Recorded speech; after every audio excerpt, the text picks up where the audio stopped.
Hi friends, नमस्कार, जय जगन्नाथ। मु गीतांजलि आपन स्वागत करुच्ची एक न्यू वीडियो को। बर्तमान नवेम्बर 11 तारीख आसूची। नवेम्बर 11 तारीख 11 मास 11 तारीख तेणु 11-11 पोर्टाल यही 11-11 पोर्टाल रे बहुत स्ट्रॉन्ग आउ सबू इच्छा आमर मैनिफेस्ट होता है।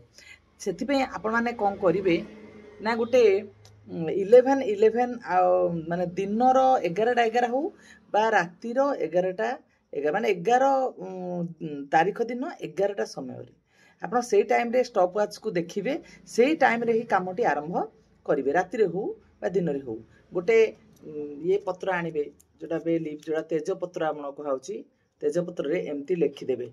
मु लिखी एठा जे मो पाखकू कौन सी कारण धन आसवे असुविधा होउछि। तापरे लिखिबे थैंक यू यूनिवर्स लिखिदेवे आ इच्छाटा लिखिदेवे। लिखिदेले तापरे कौन करिवे ना आपण ध्यान रे बसीजिबे। ध्यान रे बसिबे, इच्छा लिखिले ध्यान रे बसिबे, केते समय मेडिटेशन करिवे। तापरे कौन करिवे ना ए बेपत्र बा तेजपत्र टी को कौन करिवे आपण ताकू पोड़ी देवे। बेसिल रे आउ कैंडल रे आपण पोड़ी देवे। कैंडल लगेबे, कैंडल लगेला परे कैंडल लगेथिबे तापर ताकू कोन करी पोड़ी देवे। से पोड़ी देला परे ता काम सरला। ता काम सरला परे आपण कोन करी गोटे व्हाइट पेपर आनबे। एमती गोटे व्हाइट पेपर आनबे। व्हाइट पेपर आनले एठारे मु लिखिली मो पाखकू धन। तापर सेटा पोड़ा हेला परे से काम सरला। तापर आपण लिखिबे मो पाखकू धन अप्रत्याशित आसुची, सब दिगरु धन आसुची। Thank you universe, thank you Prabhu, thank you. माने 11 थर लिखिदेले, 1 2 3 4 कर 11 थर लिखिदेले। लिखिदेला परे आपण लिखिबे जे मते सब किछि देइछ, तेनु धन्यवाद, मु सब किछि एक्सेप्ट करूछि।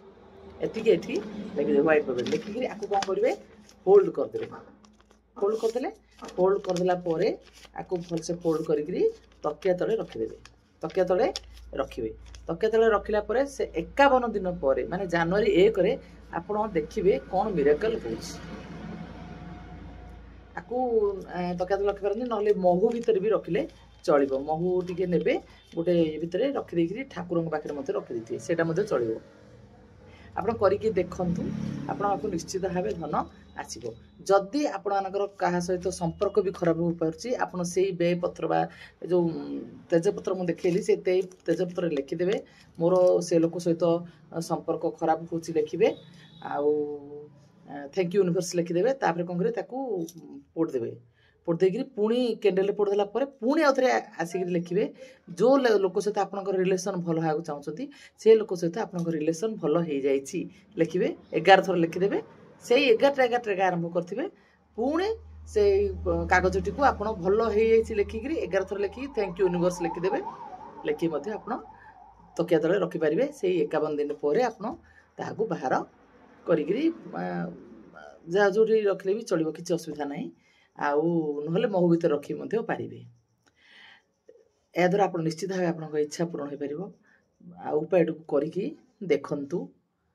एटा होची किछि खराब नहे, एटा स्पिरिचुअलिटी ऊपरे रहिछि। स्पिरिचुअलिटी ऊपरे विश्वास थिले एई कामटी कले आपन सक्सेस हे परिबे। Thank you all.